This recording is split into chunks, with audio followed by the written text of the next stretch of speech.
Olá, boa tarde a todos.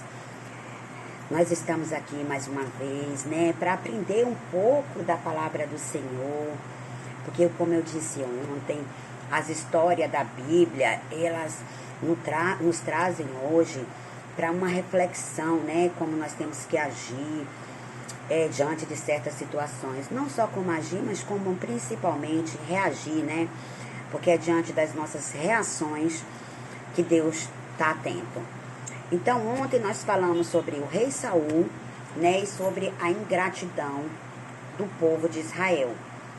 Hoje nós vamos voltar a falar do rei Saul, mas hoje nós vamos falar sobre ele mesmo e não sobre o povo, Porque o povo nós sabemos que foi ingrato, que não queria o nosso Deus, queria um rei de carne, e assim Deus direcionou para o rei Saul.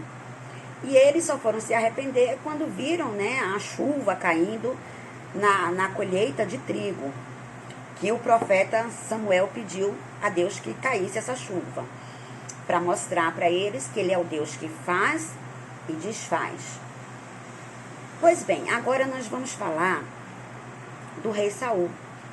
O rei Saul, sabe quanto tempo ele governou Israel? Durante 40 anos. 40 anos não é 40 dias, não é mesmo? Pois é, ele governou durante 40 anos.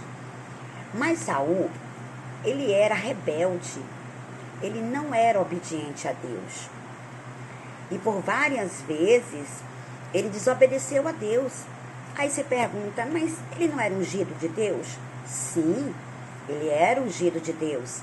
Quem foi que ungiu ele? O profeta Samuel que ungiu, o rei Saul. Ele era ungido de Deus, mas ele era desobediente. Por várias vezes, teve um momento que ele acendeu o holocausto, ele fez um holocausto. Porque naquela época, o holocausto é o sacrifício, que faziam de animais. Só poderia ser feito com um sacerdote. E eles procuraram, o profeta, cadê o profeta Samuel para a gente fazer esse holocausto? E o profeta, sumiu. Mas aí, o rei Saul decidiu por conta própria, ele mesmo fazer esse holocausto. E não agradou a Deus, porque não era permitido. Teria que ter o sacerdote presente. Isso era coisa de um sacerdote. E ele passou por cima. Ele fez pelo achismo dele. Quantas vezes nós também, não fizemos assim? Deus falou para fazer aquilo, mas, sabe, não é bem desse jeito. Eu vou fazer desse jeito que vai dar no mesmo. Não. O que Deus falou é para a gente obedecer da mesma forma. Então, e aí, o profeta Samuel falou com ele. Ficou zangado com ele. Falou que não era para ele ter feito aquilo. E ele ainda quis se justificar, que tinha procurado o profeta e ele não tinha achado. Mas ele achou melhor ficar quieto, porque ele estava preocupado, com a guerra que ele tinha que ir. Outra ocasião também, Deus pediu para eles, invadir os amalecitas. Por quê? Porque o povo de Israel, eles estavam, os soldados, de Israel, eles estavam no deserto, passando fome, assim, sede, tinham vindo de uma guerra, de uma luta, e estavam fragilizados. E os amalecitas aproveitaram isso, e mataram eles. E Deus não gostou. E aí Deus falou, através do profeta Samuel, para que Saul fosse lá e não poupasse ninguém. Nem idosos, nem crianças, nem os animais, nada. Pois bem, Saul foi até lá. Os amalecitas, foram até lá. E chegando lá, os soldados dele cumpriram direitinho. Foi pegando no fio da espada quem achasse, criança, idoso, adulto, rebanho, e foi dissipando tudo. Mas o rebelde rei Saul, não. O que foi que o rei Saul fez? Ele poupou o rei amalecita. Ele poupou o rei. E além de poupar o rei, ele ficou com a melhor parte do rebanho. Ele ficou com a melhor parte do rebanho. Veja bem, o que foi que Deus falou para eles? Que não era para poupar ninguém, nem os animais. E foi o que ele fez?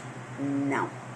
Ele agiu da maneira dele e da forma dele. E Deus não se agrada de gente que não obedece. E aí, Samuel falou para ele que Deus já estava de olho em uma outra pessoa. Sim, Deus já estava de olho em uma outra pessoa que iria ocupar o posto do rei Saul. Mas por causa do quê? Da desobediência. Ele não gostou. Ele não gostou. Mas enfim, trazendo para hoje, é para mostrar que Deus se agrada da obediência, que nós temos que obedecer a Deus. Porque se a gente não obedecer a Deus, Ele vai colocar outra pessoa no nosso lugar. Sim, porque Deus quer servos, né, que venham trabalhar para o reino dele. Ele está procurando servos disponíveis, de boa vontade, que venha fazer a obra junto com ele. E não aqueles servos que ficam procrastinando. Amanhã eu faço, amanhã eu vou, hoje não dá, hoje eu estou cansado. Deus sabe das nossas circunstâncias. Ele sabe de tudo, Ele sabe que eu estou cansada, que você está cansada. Mas Ele espera que assim como Ele é fiel conosco, que a gente seja fiel a Ele. E Ele quer que a gente faça agora. Não é amanhã, é agora. Procrastinar é deixar para o amanhã. E se eu procrastinar as coisas de Deus, se você procrastinar as coisas de Deus, Deus também vai procrastinar a nossa bênção. Não é a lei da semeadura? O que a gente planta, a gente colhe. Se eu vou plantar procrastinação, o que é que eu vou receber? Procrastinação. A minha bênção vai demorar para chegar. A minha vitória vai demorar para chegar. Então, o que quero dizer com isso? Que Deus quer a gente agora. Não importa se está cansado, se não está, se está sol, se está frio. Não. Deus deu talento para cada um de nós. E é para a gente usar. Não é para a gente esconder os nossos talentos. Lembra da história da dracmas? Não é. Deus deu talento para nós, para que a gente possa ajudar no reino dele, na obra dele. Eu não sei qual é o seu talento, o que é que melhor você sabe fazer, o que melhor você se destaca é o seu talento. Use esse talento para o reino de Deus, use o seu talento para ganhar almas. Eu não sei, de repente, não é só o talento agora, mas seja o perdão. Então Deus fala, agora, levante e perdoe aquela pessoa que você ainda não perdoou. Ame aquela pessoa que está precisando de uma palavra de carinho, uma palavra de fé, uma palavra de esperança. É agora, esforça-te. Não é isso que Deus fala na palavra comigo e com você? Esforça-te. Para a gente se esforçar. É fácil? Não. Tem momentos que a gente está cansado? Sim. Mas nós não podemos procrastinar.